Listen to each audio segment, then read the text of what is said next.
समय आया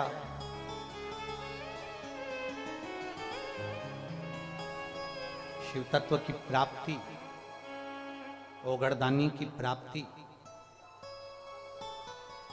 देवराज नंदी पर बैठकर जब चले, देवादिदेव महादेव से देवराज ने दो प्रश्न करे। दो प्रश्न देवराज ने शंकर भगवान से किए। दो प्रश्न शायद आप और हम भी करें महादेव के मंदिर में पहुंचकर दो प्रश्न। शिव के मंदिर में केवल जाकर जल नहीं चढ़ाना है, शंकर जी के मंदिर में बैठकर अपने बाबुल से, कौन है वो?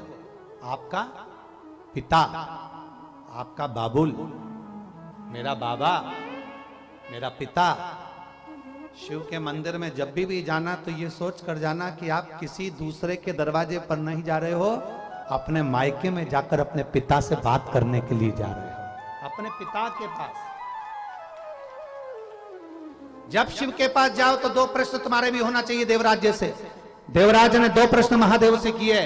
पहला प्रश्न देवराज ने कहा, मैंने कोई पुण्य नहीं करा बाबा, मैंने कोई अच्छा कर्म नहीं करा बाबा, मैं तो ब्राह्मण कुल में जन्म लेने के बाद भी मैंने चोरी करी बाबा, पर ऐसा मैंने करा क्या जो बाबा तूने मुझे अपने नंदी पर बिठाकर कैलाश धाम की यात्रा करा दी? प्रथम प्रश्न है। आज आप भी विचार करना, हमने कौन सा पुण्य करा?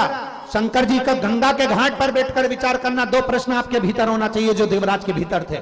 मैंने कौन सा पुण्य करा था जो प्रयागराज में त्रिवेणी के संगम पर, कोई टेंट में नहीं, कोई पंडाल में नहीं, कोई खाल में नहीं और कोई ग्रुप में नहीं, घाट पर, त्रिवेणी के घाट पर बैठकर, रज में बैठकर और गंगा यमुना सरस्वती के संगम पर शिव पुराण सुनी। ये कौन सा पुण्य था मेरा? कौन सा?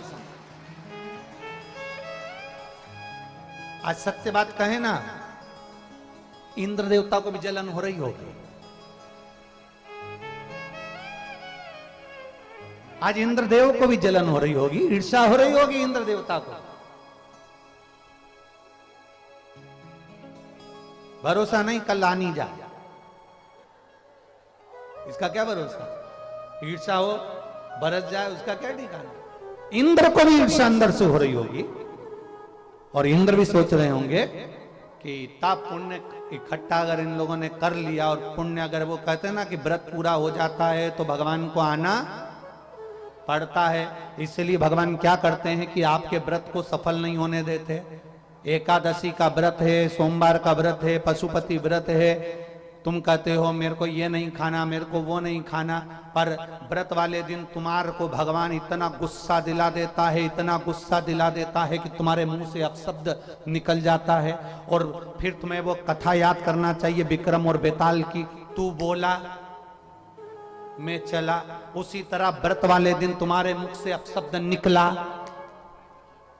व्रत पूरा समाप्त। इसीलिए बहुत सोच समझ के व्रत करो। व्रत करो तो इतना याद करो कि हमें आड़ा टेढ़ा नहीं बोलना। कोई कितनी भी गाली दे देना, उस समय पे मुंह में साबूदाने की खिचड़ी धर लो पर बोलना। कोई कितना अंदर गुस्सा भी आ रहा है ना तो अपने आप को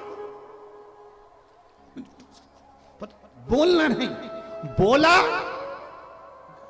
व्रत समाप्त। बोलना क्या किसको रोइए, जम के बोलो जरा, क्या किसको रोइए?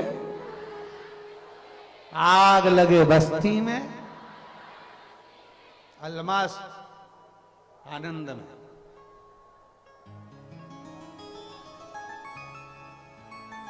शिव कथा कर रहे, भगवान शंकर का चरित्र कर रहा है। समय आया, बाबा से एक प्रश्न किया, मैंने पुण्य कौन सा करा था? शंकर भगवान ने बोला, तेरा पुण्य नहीं है, तेरी माता का पुण्य है। जब कोई स्त्री, कोई नारी, कोई पुरुष एक लोटा जल महादेव को चढ़ाता है तो वह अपने दादा का और अपने नाना के 71 पीढ़ी को पार लगा देता है। ये तेरा पुण्य। दूसरा प्रश्न है देवराज का, आपका दर्शन मुझे मिला, मेरे जैसे पापी को आपका दर्शन मिला, कारण क्या है? शंकर भगवान कहते हैं बेलपत्री का वृक्ष साधारण वृक्ष नहीं होता, एक बेलपत्र का मात्र स्पर्श हो जाता है तो 12 ज्योतिर्लिंग का दर्शन एक बार में प्राप्त हो जाता है। इसलिए बेलपत्री के वृक्ष की छांव में तेरे प्राण छूटे हैं, इसलिए मेरा दर्शन तुझे हुआ। ये 2 प्रश्न हमारे भीतर होना चाहिए। अगर हम मंदिर में जा रहे हैं और बाबा का हमको दर्शन हो रहा है तो हमें ये प्रसन्नता होना चाहिए कि हमें क्यों हो रहा है, कौन सा पुण्य हुआ हमारा, प्रबल हुआ हमारा जो हमें मिला, पुण्य की प्रबलता।